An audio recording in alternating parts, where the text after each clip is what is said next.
Heavy explosions were heard again overnight in Tehran. The Israeli Air Force continued operating deep inside Iran, while the American military held its pressure ring from the sea, from the air, and across the wider region. At this stage of this war, this is no longer just about another launcher, another warehouse, or another command center. This is an effort to strip the Iranian regime of its abilities to keep functioning, keep producing, and keep launching, and keep its proxies alive. And the question now is not only how much firepower Iran can still produce and launch, but how much more this system can absorb before it begins to crack from within. I'm El Pinto, and this is your underground report, where we cut through the whole noise and give you what's real. What has happened here in recent days is not just another round. From the moment that lions roar, this war or epic fury began, it's entering a deeper phase. Israel and the United States stopped looking only at what Iran could fire right now and began dismantling what would allow it to fire tomorrow, and also the day after, and a week from now. First came the launchers, then the air defensive systems, then the command centers, then the internal security bases, the besiege, the operational networks, the production sites, the airfields, the storage facilities, and the maritime space that keeps all of this open.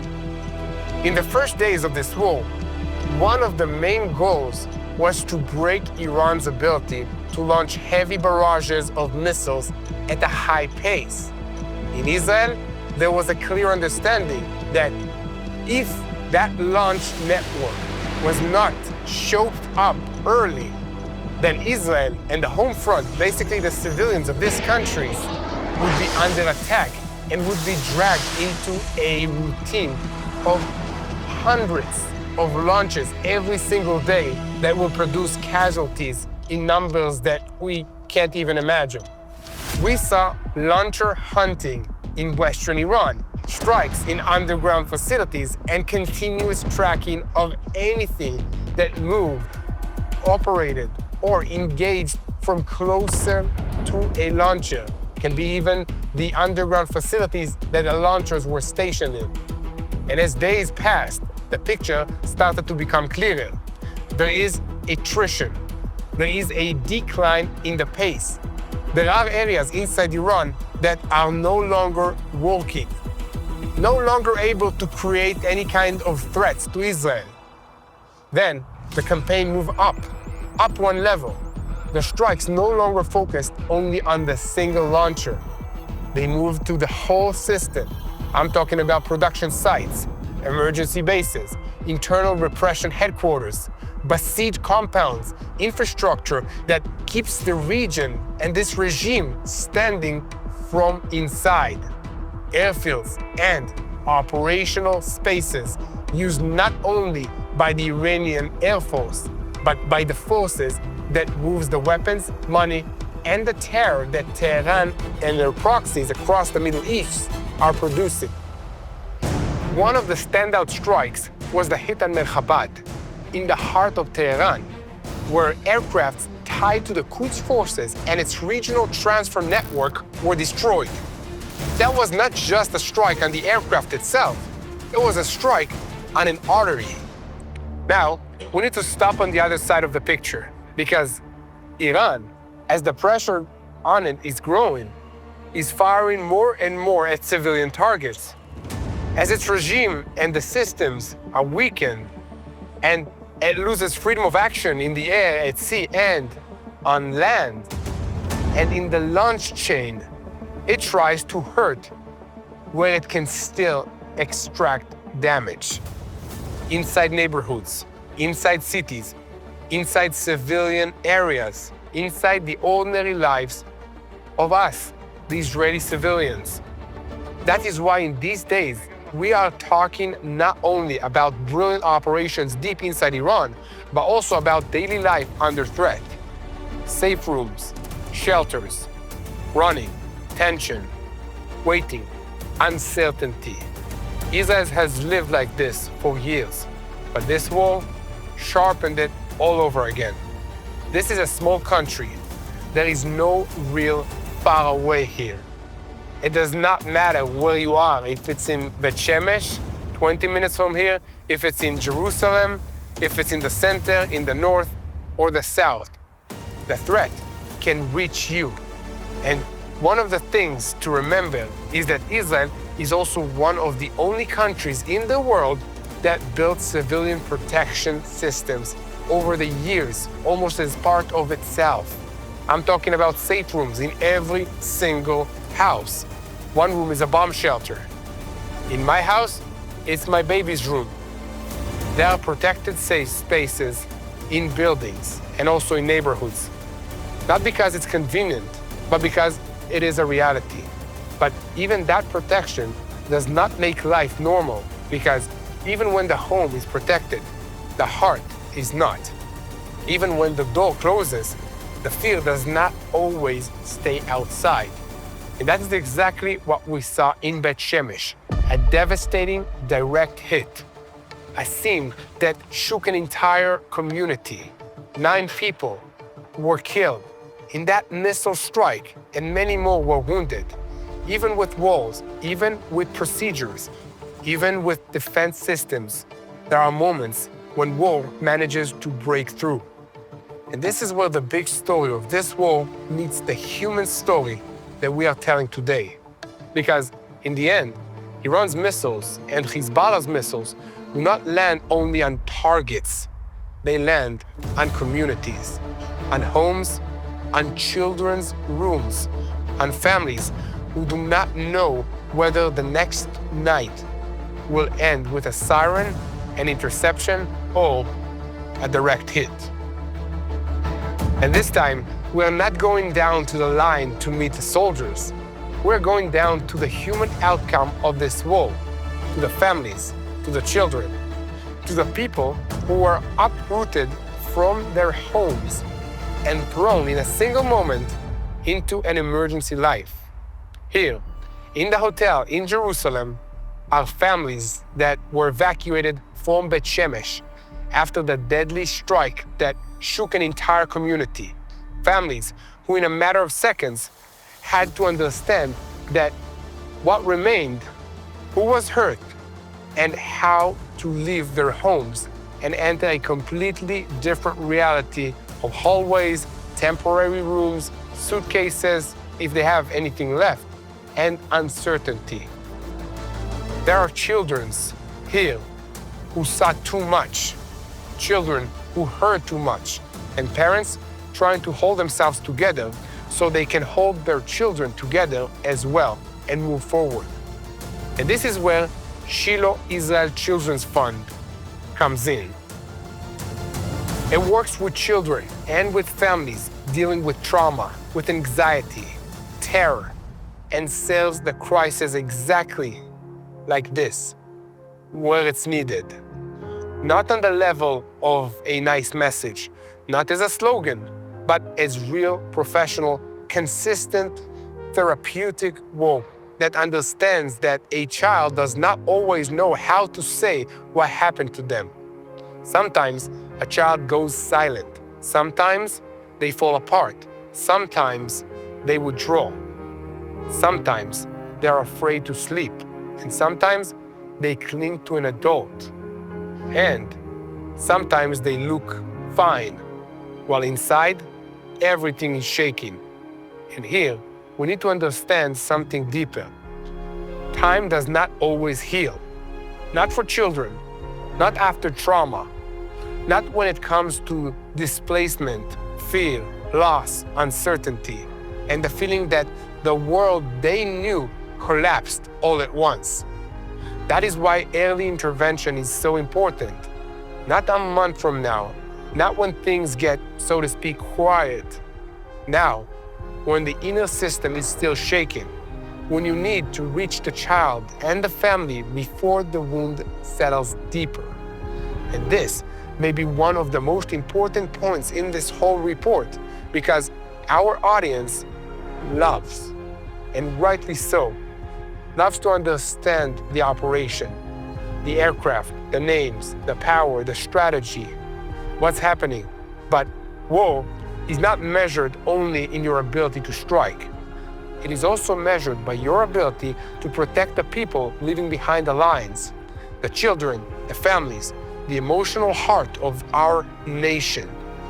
And this time, inside this hotel, we are meeting the people who stand exactly at this point, between the break and beginning to healing, between what happened and what can still be done, between that night and the future that now has to be rebuilt.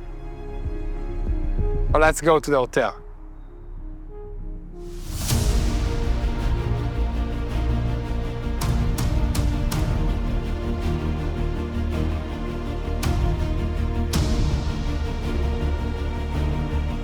Hey, how are you? Good. Thanks for having us here. It's our pleasure. It's really important to see what's going on here. Oh, definitely. Okay, so just for you guys back at home, we just arrived at the Prima Hotel in Jerusalem.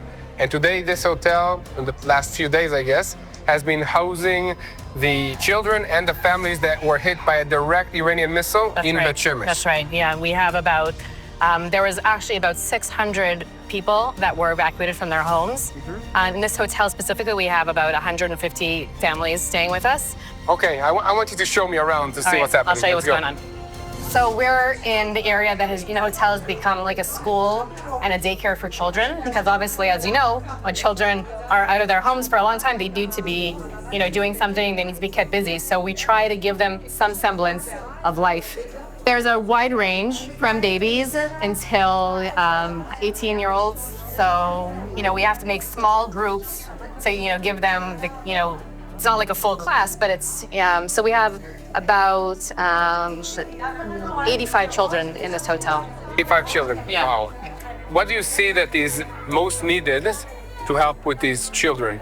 So what children really need right now is they need, the tools and the help to give them back that sense of safety, the sense that somebody's there for them. So it's important to give them, we have therapists working with the children in very creative ways, music and art and drama, and just, one-on-one, some group work as well, to try to work through the crazy trauma that they experienced that day in Bet Shemesh, and also trauma being, evacuated from your home and being placed in a different place. It's not an easy thing for a child. So let's go inside, sit, and you keep telling me more about the work. We can't forget the fact that we've been at war for 2.5 years now. We call this the Iran War. The last one was the Iran War. But, if you remember what happened in the middle of the night, there was a siren, or this time it was the morning, and everybody woke up and looked and, oh, we're at war. But, weren't we saying we're already at war? We've been at war for so long. What, this is a crazy thing. What changed? Exactly. And this just shows the idea that we've been in constant trauma since October 7th. And the effect that that has on children is something that we have to keep in our minds. So, overnight, life changed, sirens began, people weren't leaving their houses, children were again running to the shelters, hearing sirens, not being able to sleep at night. And the fact that children have been in this constant stress for so long is something that we have to deal with, and we have to deal with it right when it's happening now. We can't wait. So there's two kinds of things. There's emergency crisis help that we deliver right when things are going on. And the other very important thing is that our mobile therapy teams right away were engaged to go to the evacuees wherever they were, in the hotels, in different homes that they were staying in, and give them help right there. Even in emergency crisis situations, we need to work creatively. So they have their bag of different supplies and they go wherever they're needed, either to the hotels or to people's homes that, and it's important to remember also that these therapists have been working since October 7th. So, non-stop. Lots of trauma. Because people that on October 7th were evacuees and our therapists are working with them, our therapists continue working with them even when they went home, because, we don't want to stop therapy in the process. So, So I have 3 kids at home. Yeah. And I'm sure that they're affected. Yeah. I can tell you why I see it. We went out of Israel on the plane. The first thing they ask me when we go on the plane, where's the bomb shelter? What happens if there's a siren's alarm when we are on the plane? We land in New York. First thing they do is there is this, in America, they have these ice cream trucks with the sound. Yeah. They think it's an alarm. right. That's right. They freaked out. So how can I help them with this situation? Every child in Israel has been affected, and that's what I'm saying. And that's why every parent, doesn't matter if their child has been in an attack or if somebody's father had been killed, or every child in Israel has been affected, because living under this stress for so long affects everyone. Children should not be growing up in these kinds of situations. It affects their development, it affects their future, and we need to keep that in mind and give children the help that they need, and that's one of the things that we've been doing. Okay, let's go check out more areas.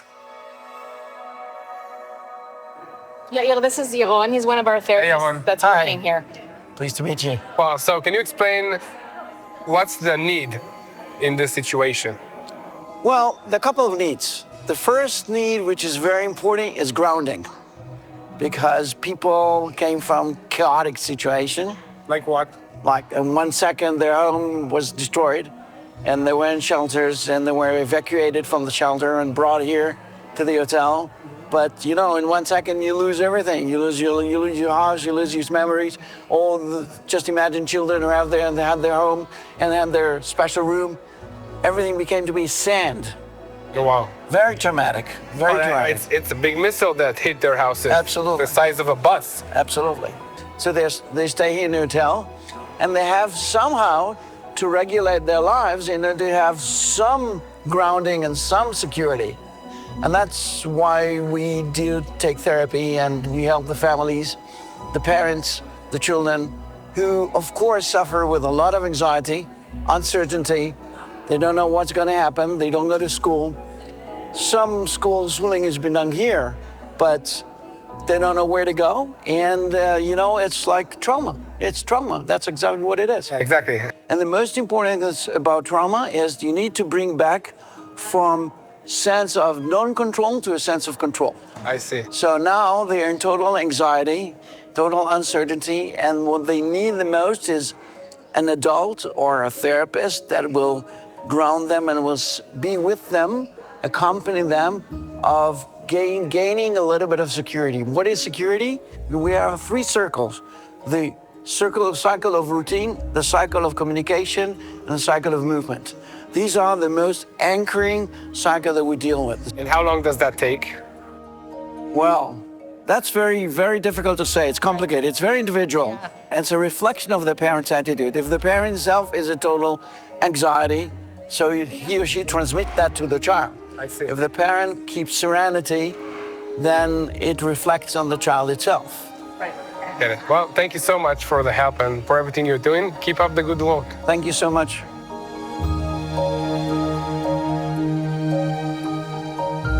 So I want to talk about this rocket attack that happened in Bet Shemesh not long ago, about 20 minutes drive from here. Right. I mean, first of all, what happened? Let us know. And then how did that affect one child? Explain about the feelings.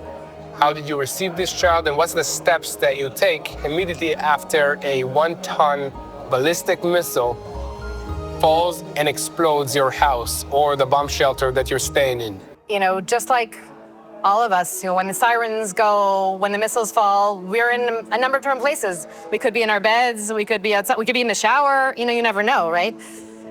So what happened on that day was that the missile fell, it hit a bomb shelter, and it hit and affected many, many, many homes and apartment buildings around there, and that is why there were so many evacuees. Like we said, 600 people that have been evacuated from their homes to a number of different hotels. And on the ground, there's chaos, there's Home Front Command, there's the Ministry of Welfare, there's just a lot of teams coming and trying, first of all, to secure the area and make sure that they can go in and save other people that are missing and they don't know where they are. And then right away, there's a team that opens up a table to try to figure out, who's there, what do we do with them, where do we send them? It's a whole process on the ground. After, a few hours of just, meeting the people, figuring out who they are, figuring out where we're gonna send them, then they're sent off to hotels or to different places. When we received the families at the hotel, it was really a scene that I'll never forget in my mind. You just see people coming completely displaced with nothing, looking for anybody who could give them some sense of security. I specifically remember one child who came in with his mother and two other children. I think he probably was about an 8-year-old boy. And he caught my eye because the look on his face was just something that like I'll never forget. And shortly after they came into the hotel, there was a siren. And that was one of the really, hard things, that these people are just coming off this scene of disaster, and we're saying, you're in a safer place, but yeah. And so, obviously we tried to to get everyone to go to the shelter, and this boy, he specifically said I'm not going because that's where the missile hit. I'd rather just stay here. And we tried to explain to him that, that it's best, and yes, there was a missile that hit and people were killed, but you will be more safer and more protected if you go inside. Anyways, we got him to go inside, and then later on, it was time for everyone to go to their rooms after we got them set up, and he sat down on the floor in the lobby of the hotel with, total chaos around him, and he just started crying. And so I went to him and I said, what's going on? We have a room for you. Let's help you go upstairs. And he said, no, I'm not going. And I said, why you're not going? And he said, well, because when the missile hit, I was in my bed, and I just don't want to, I can't go. And this was a process that we started with him, and over the next few days, getting him to go to his room. He went to sleep with his shoes on because he was scared he'd have to run to the shelter in the middle of the night. And just working with him and his mother, trying to get, he needed to sleep, he needed to go, and so just trying to get some sort of normalcy into his pattern was really what we were doing for the first few days. So can you share with our viewers, we have millions of Christians around the world that are, first of all, praying for Israel, praying for the children of Israel. I think this is the #1 prayer that is going on in this country, for my kids, for all the children of Israel, for our team at TBN Israel here. I mean, what you're doing and how can they be part of it? So as you mentioned, Yair, we need your prayers and we need your support. And one of the best ways that you can help the children in Israel right now is by supporting us at israelchildren.org/help. Anything that you can do to contribute and help support our programs is what you can do right now to help the children in Israel. Pray, okay? This is a situation that needs a lot of prayer. And if when you pray, God is telling you to seek and to do more than that, you can support. You can support Shiloh Israel Children's Fund by going to www.israelchildren.org/help. Again, that's israelchildren.org/help. Support the children of Israel so that they will have mental health and they can lead this country and defend all of us for generations to come. And now, this is where we need to pause for just a moment. Here in Jerusalem, families from Bet Shemesh are trying to recover after a devastating direct missile hit that shattered their communities, their homes, and claimed the lives of 9 residents. Many of the children here are carrying deep fear and trauma. Organizations like Shiloh Israel Children's Fund are on the ground helping them begin the long process of healing through professional trauma care and emotional support. But they cannot do it alone. So if you want to stand with these children and help them heal, please consider making a donation at israelchildren.org/help. Again, that's israelchildren.org/help. And now, let's return to the bigger picture, because what is happening here inside this hotel is not a side story. It is the story itself. When Iran weakens, it activates proxies. When Hezbollah fires, it is not only trying to create deterrence, it is trying to break lives. And when an Israeli family finds itself in a hotel room in Jerusalem with a child who cannot fall asleep, with a half-open suitcase by the bed, and with eyes that have not really come back yet, that is where you see the real cost of war. And that is exactly why the work of Shiloh Israel Children's Fund is so important, because it does not deal only with today's wounds. It deals with the question of what tomorrow will look like. Will that child remain trapped inside this moment, or will they receive guidance, listening, treatment, and tools that let them begin to return to themselves? And this is also the point that our viewers, you, in the United States or around the world, need to understand. Supporting Israel is not only supporting its security system, it is also supporting the children, the families, the resilience, the future, because a country can intercept a missile, but to heal a child's heart, you need people, you need professionals, you need community, and you also need friends around the world who do not look away. Israel continues to strike deep in Iran, to keep pressure on Hezbollah, and to fight across expanding arenas. But here in Jerusalem, inside this hotel, another kind of war is being fought, the war for the hearts and minds of our children. And the great question from here forward is not only where the next blow in this war will land, but how we make sure that Israel's children are not left alone with what it left inside them, the trauma, the emotions. So this is a situation that needs a lot of attention and a lot of help. I'm calling on you, and I think this is the #1 prayer for the nation of Israel, to pray for our children, for the next generation that is growing up knowing only rockets, alarms, and sirens, and terror attacks. Let's pray for them to have God's happiness in their hearts, His peace. Let's pray for the children of Israel.